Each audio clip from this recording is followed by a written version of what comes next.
خالفتم أقوال الشيوخ فأنتم.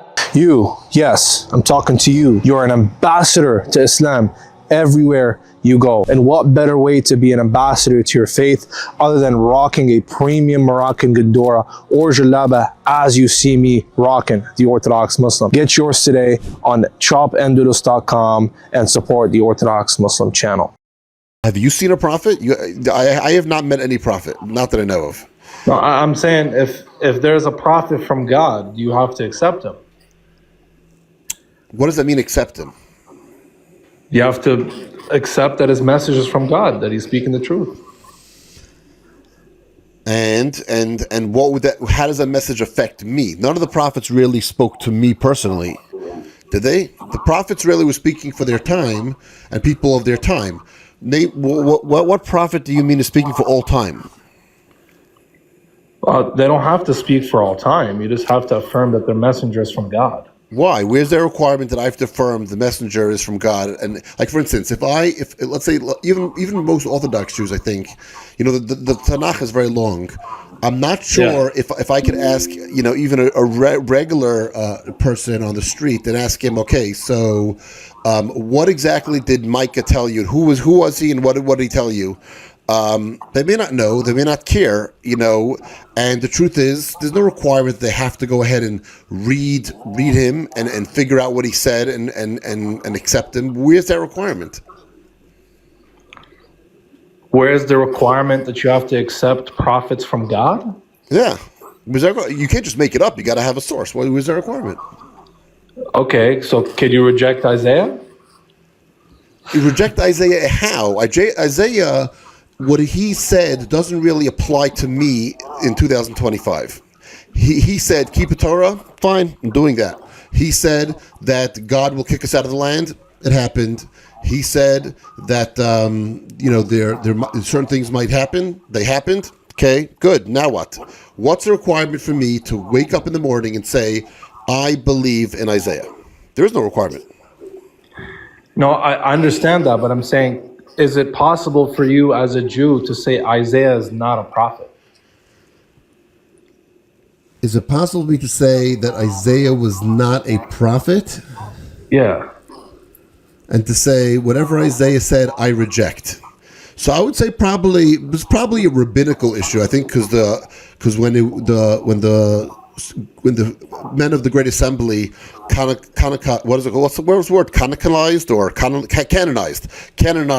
the books, they decided which ones to put in, so they already made that decision.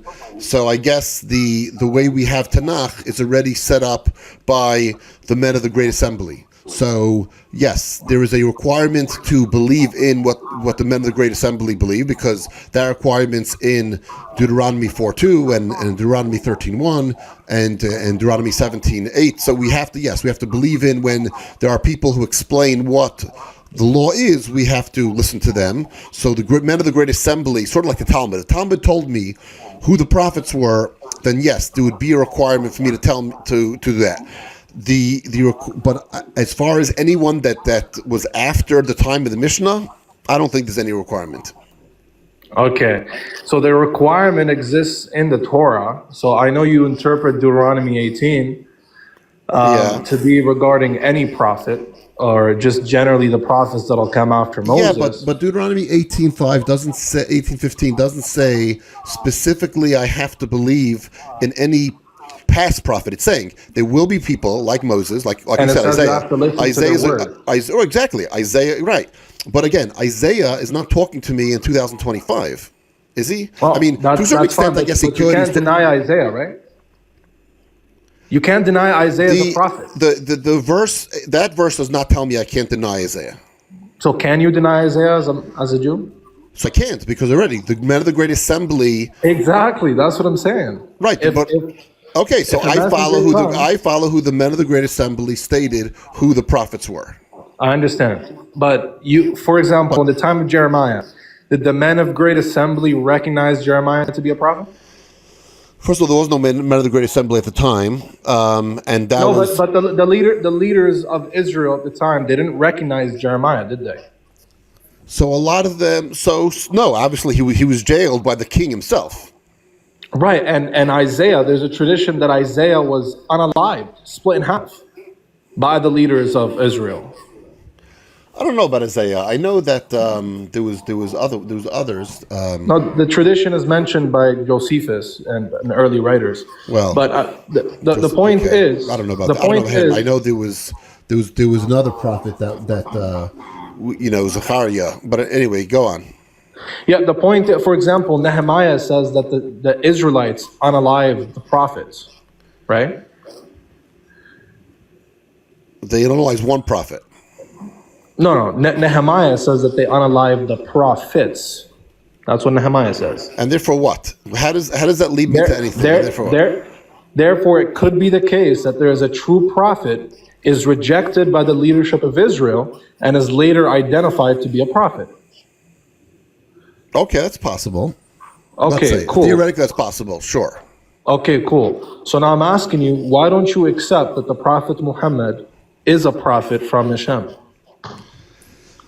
Why? Well, I would say there's two parts to this, and we're going in circles. Number one is, again, the men of the Great Assembly already stated who the prophets were, and there's any other prophet coming forward. There's no requirement to believe. Let's say there's a. How do you know they were mistaken? Let's say, well, again, if they were fine, that a greater court has to cast if a previous courts could be mistaken. If a greater court comes up, if a greater court comes and changes it, then yes, but a greater court has not come and changed it. But let's assume for a moment that we don't go on that, and let's say we assume that Muhammad, for whatever reason, was an authentic prophet, which why I would think he would be from someone who was not from Israel, I don't know. And you can't point to that verse in Deuteronomy 15, because again, when it talks, first it says it comes from your midst, and it says it can be your kin, and every time it talks about your kin, it's always referring to another Israelite. But regardless, so let's say now we have the question of Muhammad. Well, just on that point quickly. Yeah. So I know the Masoretic text says Navi akim laka mekerevka mekerev achika. That's what it says in the Masoretic.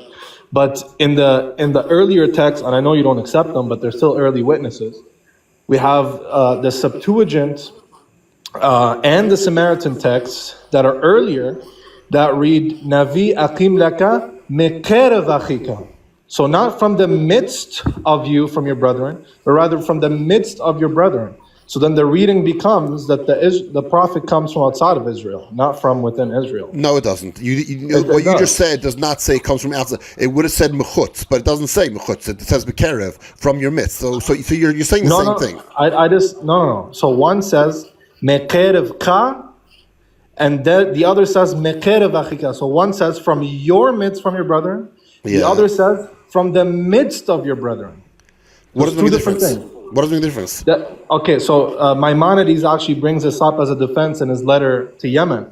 He says the reason that the prophet can't be an Arab is because it says from the midst of Israel. Right. The problem is the earlier readings. No, not the midst. First of all, you don't believe in the Rambam because you don't follow the Rambam. So don't bring up someone you don't follow. I don't need to follow. Second of all, the Rambam didn't follow Muhammad either. So you're going to bring up someone who did not follow Muhammad. You're going to bring up someone who does not. It's not a proof. Bring up someone who actually followed him. Then you can have a proof. Okay. But anyway, the word is Rabbi, the word. Listen, if you talk over me.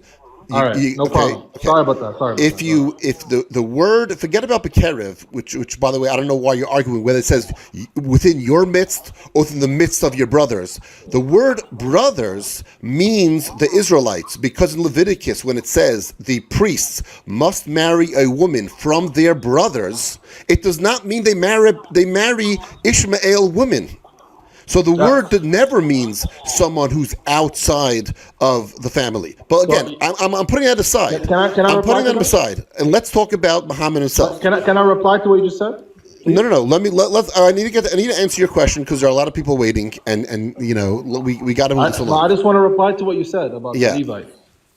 Okay, so regarding the Levites, that argument actually refutes you because you admit that the Levites have to marry from their brethren, and here it only includes the Levites, right?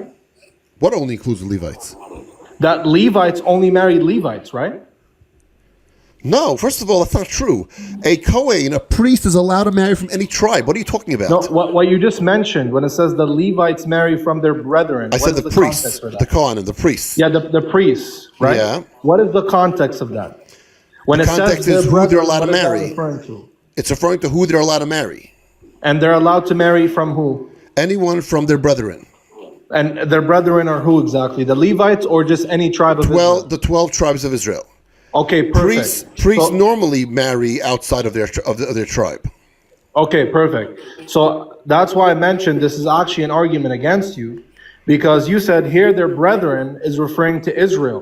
But the reason that can't work in Deuteronomy 18 is because Israel is being spoken as one person.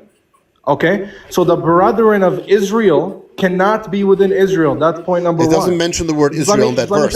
It doesn't mention the word Israel in that verse. I know, but I'm not saying it. Moses was talking to the entire congregation. But can I finish? A prophet will come up like Moses from among your brethren. But again, let's put that aside.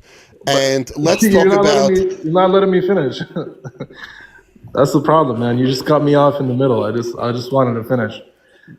And by the way, Israelites are called the brethren of Ishmael in Genesis. It says he'll be a wild donkey of a man, and he will live in hostility amongst his brethren. His brethren there, according to all rabbinic commentaries, are the children of Isaac. So yes, Ishmaelites are called the brethren of Israel. First of all, that's only one of many of his kin that's at that time. Again, but we're trying to talk about a time when Israel's a nation. So brethren means the nation.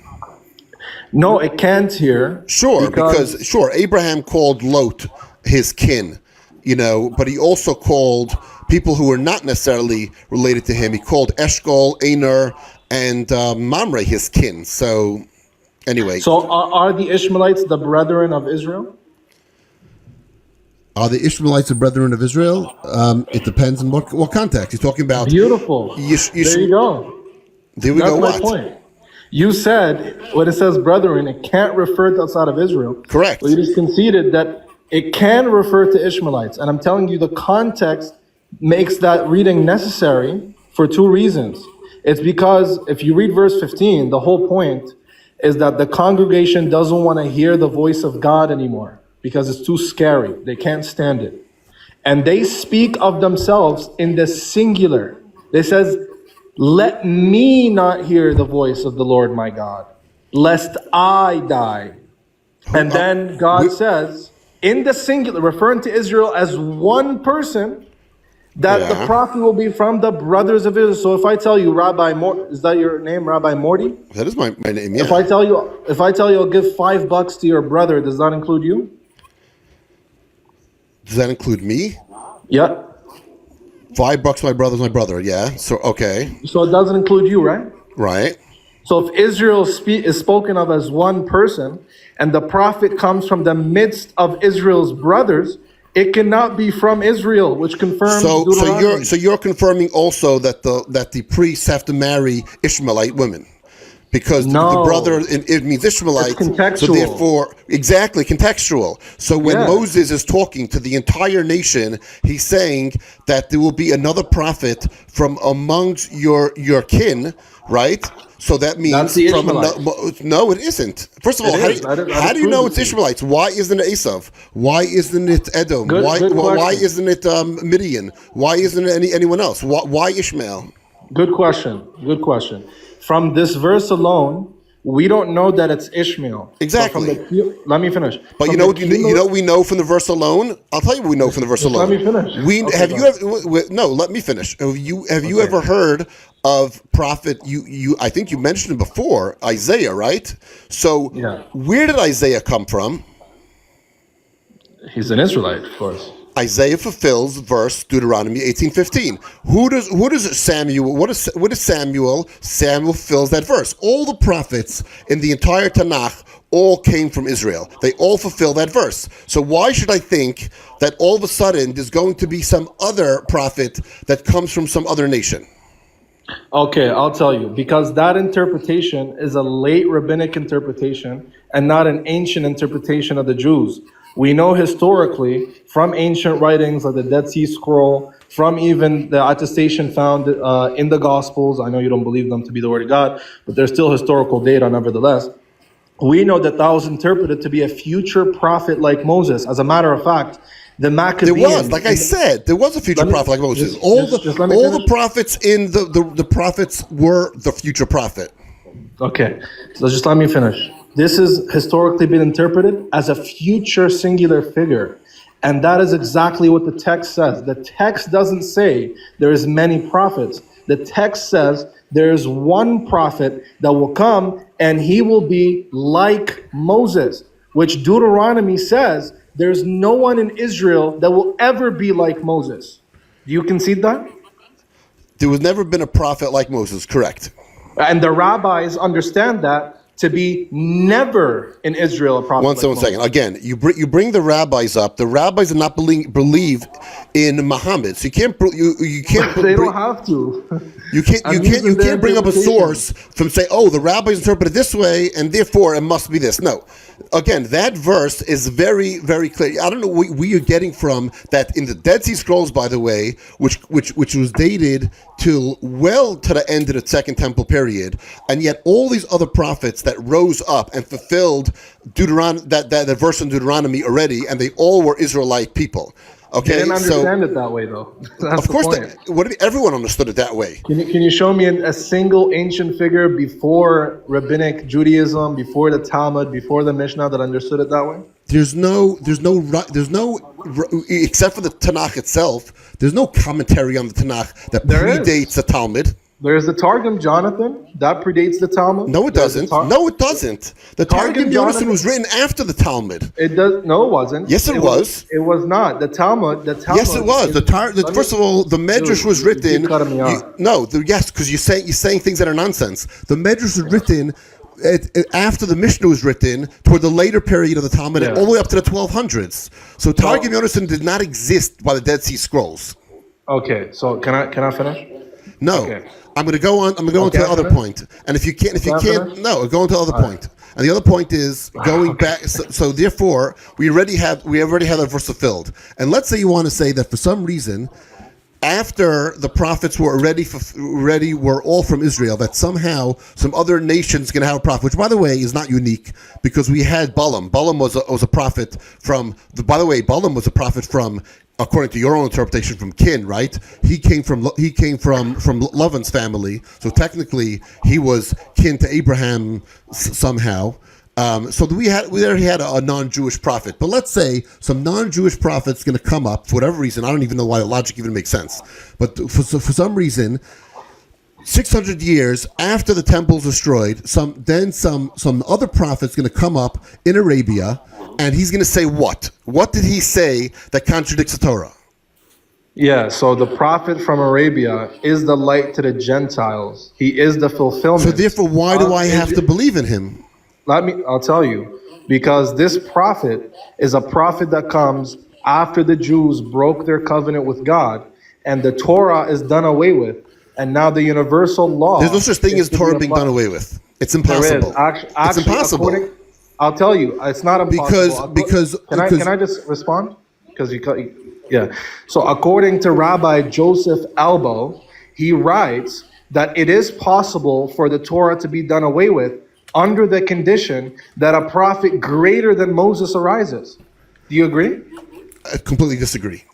Okay. Does Joseph Albo decide that Muhammad was the true prophet? No, because Joseph Albo let me finish. Joseph Albo thinks nobody can be greater than Moses. Because the Torah says no one can be greater than Moses. No, in Israel only. In Israel only. Where does it say? What do you mean, is it Israel only? He says there's no, Deuteronomy says there will never arise a prophet greater than Moses whom the Lord knew face to face. So one second. So you're claiming that a prophet. You're claiming that a prophet who did not speak face to face to God because he spoke only through Angel Gabriel. He did. No, he didn't. He spoke only through Angel Gabriel. No, he also was illiterate. He also was illiterate. He could not write. Was illiterate. And you're saying that that's a prophet that's greater than Moses? No. Yes, Amos was illiterate. Amos was illiterate, by the way. Who's Amos? The prophet Amos. Oh, Amos. Yeah. Okay. Yeah. I'm sorry. So he's illiterate. He's illiterate, right? He doesn't come from. He wasn't greater than Moses. Okay, but you just said he was illiterate. Your criteria is that it's possible somehow that the covenant cannot be filled if a prophet is greater than Moses from outside of Israel, and your only prophet you could possibly point to is Muhammad, and you're saying that Muhammad, who never spoke face to face to God, who only spoke through Angel Gabriel, which by the way Abraham did also, and he did speak face to face. No, he didn't. He did. It's mentioned in the Quran. No, it isn't. No, it isn't. He spoke only through the angel of Gabriel. No, the prophet was. I'm going to tell you now. The prophet spoke to God face to face in his night journey when he was transported. A night journey, which is a vision, which is not face to face, while he's awake, like Moses was able to. It's not a vision. It's not a vision. By the way. All right. A lot of other people are waiting.